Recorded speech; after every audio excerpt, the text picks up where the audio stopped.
Hello everyone, Zakiziel here, and tonight I'll be reacting to 5ish Minute Lore Episode 15, Kharn the Betrayer by Old Man Reacts. As always, I highly recommend checking out Old Man Reacts channel, and a link to the original video will be in the description box below. All I know about Kharn, by the way, thus far, is that he is a world eater, if I remember correctly, and that he doesn't wear armor on one of his arms. Also, something about him beating the ass of, was it Erebus? But yeah, without further ado, let us begin. Warning. The views expressed in 5ish Minute Lore, the lore delivered in rants, are sanctioned by their scholar Progenium as excess rageous. Prolonged exposure can result in loss of IQ, high blood pressure, random outbursts, and blunt force trauma to the skull, resulting in unconsciousness. Please consult your local physician for more information. And I wonder who he betrayed to get Captain the of the name. World Eaters and overall swell guy, Kharn the Betrayer. The only World Eater to earn the respect of his Primarch, primarily by getting the shit beaten out of him and not dying. Do not complain to him about it being too chilly to go outside. That's the only warning you're getting. Kharn is a swell guy. Kharn might be a traitor, but hell, even someone like me has to respect him. Why, you ask? Kharn is just one of those guys who never found the need to ask too many questions. He learned while he was training to be a space marine that asking too many questions only leads to irritation. You see, before Kharn was a betrayer, before Lorgar was told by Korax he was going to learn firsthand why a flock of crows is called a murder, way back when the World Eaters were the Warhounds on Terra, Kharn actually had questions. When he was recruited from Terra, he was presented with a tradition of the Warhounds called the Contest. Winner is the guy that collects 1,000 skulls. When Kharn asked where he could get the skulls, his trainer, Gunnar, laughed at him. Kharn took that personally. Kharn reduced the entirety of the remaining questions he felt he needed to ask to just 3. Should I kill it? Can I kill it? And most important one, how should I kill it? He found that just having these 3 questions simplified life amazingly, and made him somehow an incredible leader because Kharn is a swell guy. You know, that kinda makes sense, to be honest. He was actually pretty calm back in the day, going through the galaxy and getting promotions. When they found Angron, Kharn asked the Emperor if he could kill it, and Big E said no. Unfortunately, Big E didn't tell Angron he couldn't massacre anyone that came to see him, and most of the World Eaters' command staff found out the hard way. Kharn finally lost. Our own Primarch has betrayed us. No, how is this happening? Brother Angron's killing us again, I know. Emperor's children and world eaters. Lost patience with the stupidity and went in to tell Angron to calm the fuck down. And after he got done telling Angron to calm the fuck down, he just stood there because he'd already asked if he could kill Angron and was told he couldn't, so he didn't really know what else to do. Angron, just like with the rest of his command staff, started to beat Kharn like a red-headed stepchild, but due to Kharn literally just living through a Primarch temper tantrum, it managed to calm the Primarch down just enough to actually get shit done. After that day, he was made Angron's equerry, which is kinda cool, but also a complete curse because it meant he was there and had to deal with every single time Angron got pissed off for no reason. Malcador. Or asking why. Well, you know, technically, Big E he wasn't the one who made Angron crave death. Depending on how you think of it. You can blame that on those people back on, was it Monarchia, was it? No, Monarchia was word bearers, I think.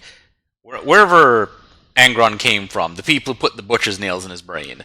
And also ended up cutting out a piece of his brain to make the nails fit. Real fucking reason, and it would have to try to calm him down.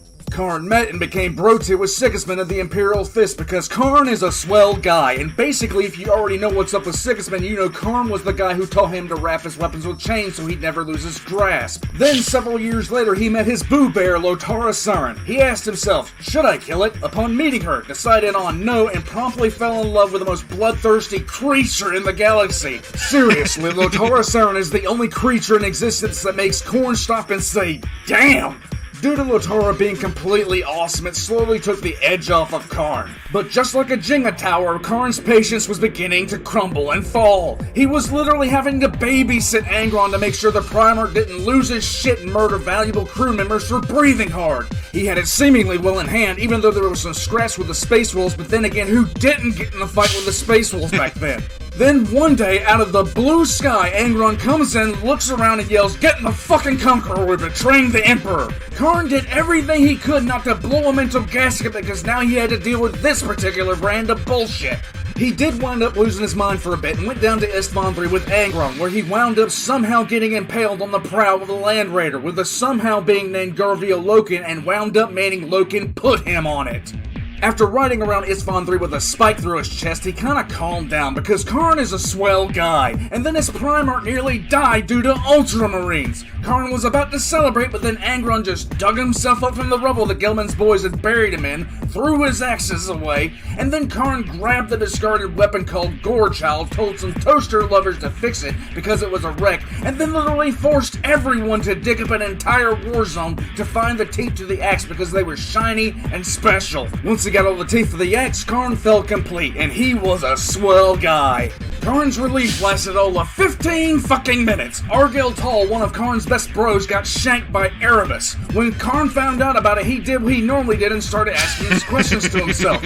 Erebus, should I kill it? Yes. Can I kill it? Yes. How should I kill it? Kick his ass, Seabass! Erebus, upon finding himself knocked down about 12 times, decided to peace out and teleported away. This only made Kharn's temper about as short as a DMV line in an Amish town. This was only compounded when he went to see Angron and saw that he had transformed into literal Satan on steroids, and now he'd have to put up with that!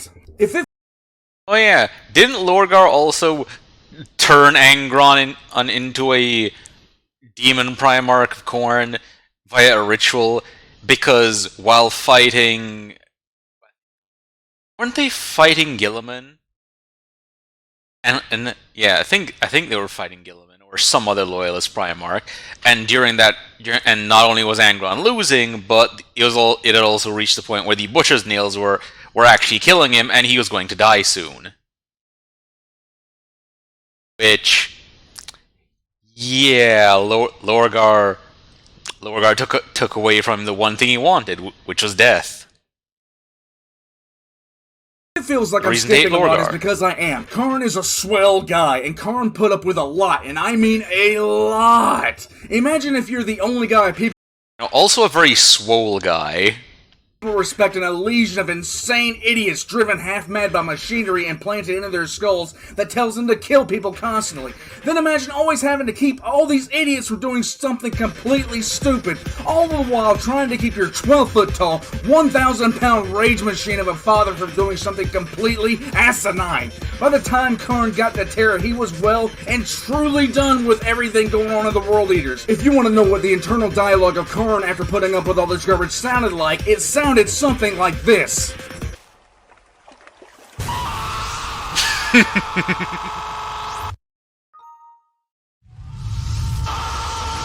The second Kharn touched down on Terra, he was already knee-deep in corn and went on a murdering spree, decapitating anything in sight, and frankly he found it wonderful not to have to ask too many questions. The should I kill it question was firmly off the board because if he only had it in one direction, everything there he could kill. Can I kill it was pretty much off the board too because there were only 4 things on the entirety of a planet full of things to kill that could kill Kharn back, and one that might be able to. The how should I kill it was off the board too. The answer was the same every time.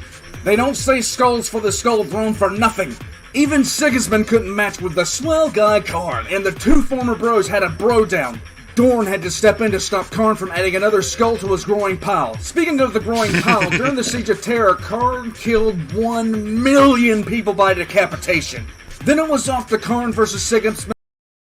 Well then. And 1 million people by himself by decapitation. I'm surprised that Kharn didn't straight up become a demon prince at that point.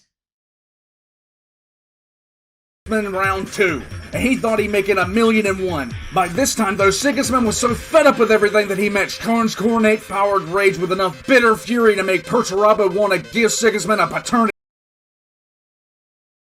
First of all, the only thing Rogaldorn deserves is a virus bombing. Test. Kharn, who had killed 1 million people, thought that Sigismund was actually more screwed up in the head than him. Amazing! Sigismund killed Kharn, and he was dragged off the field and was actually the last to be dragged onto a transport, technically making him the last traitor Astartes to set foot on Terra. 2 World Eater captains were arguing over his body, and I'm not sure why, but one took an axe to the other. World Eaters. When the blood landed on Kharn, he suddenly popped back to life, then promptly got disgusted with the lack of killing going on and went into brood mode. But he's a swell guy, so he got over it. Oh, I'm sure he's off somewhere. God damn it! Coping. Then, well, Skalathrax happened. The World Eaters went to the Eye of Terra, destroying everything they came across between Terra and the Eye. And when they got in the Eye, they set about looking for a homeworld. They settled on Skalathrax. But if you kill before you maim, then maiming doesn't really make any sense, does it? And they found out the Emperor's children wanted it too because it used to be inhabited by Eldar, and Lucius and the Emperor's children just love those little soul stones. If you take into consideration Khorne and Slaanesh are about as compatible as me and a Tau, and the World Eaters view the Emperor's children in about the same fashion, it doesn't take much mental math to figure out what happened next. Open war broke out between the 2 legions over a trash planet in the middle of the Eye of Terra. But as they were fighting, the planet started reacting and started getting a lot colder. So cold that the Emperor's children were thinking a ceasefire would be a good idea, and they managed to get the World Eaters to actually agree with this. Well, who do you actually think asked Kharn about all this? No one, which is bad because Kharn is a swell guy. Kharn went from 0 to genocide instantaneously, and since everyone... They actually got the world leaders of all people to agree to a ceasefire. Ah. Maybe they do have more in their minds in some time than just killing everything. Everyone was bitching about it being too cold, he picked up a flamer and went to heat them up.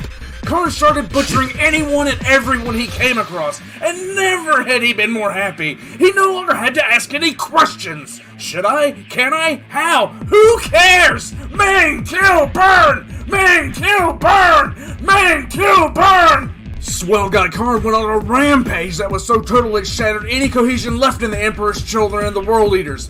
Kharn losing his shit and going on this rampage did more damage to 2 traitor legions than 9 Primarchs, 7 years of warfare, sieging a palace fortress held by Rogaldorn, and everything else that happened in the course of the Horus heresy, and before, combined. You know, I still say that I am surprised that he did not become a demon prince at this point with the amount of killing he's done for Khorne. In the middle of this rampage, he came across Centurion Gunnar, who had taught Kharn the value of not asking too many questions. Gunnar asked him why he was doing this, and Kharn yelled, +1! right before he beheaded him. So if you're wondering how all this went down, the Battle of Skalathrax had the Emperor's children and the World Eaters versus Kharn, and Kharn won. It was because of this battle he is now known as Kharn the Betrayer, but Kharn the Ass Whipper is far more appropriate. Well, now I know where he got the betrayer part from. Still, the fact that he fought off the remnants of 2 legions, that is, by himself. That is an achievement. After this display, Khorne apparently just separated the skulls Kharn was gathering and put them in their own pile, which is impressive to say the least. These days, Kharn fights for whoever wants him to fight alongside of them, but a lot of them are really hesitant, because if Kharn doesn't feel like he's being sufficiently challenged, or there isn't enough enemies to kill, he can and will kill the guy that brought him along on general principle, because the bastard should have known better than to waste Kharn's time. What a swell guy!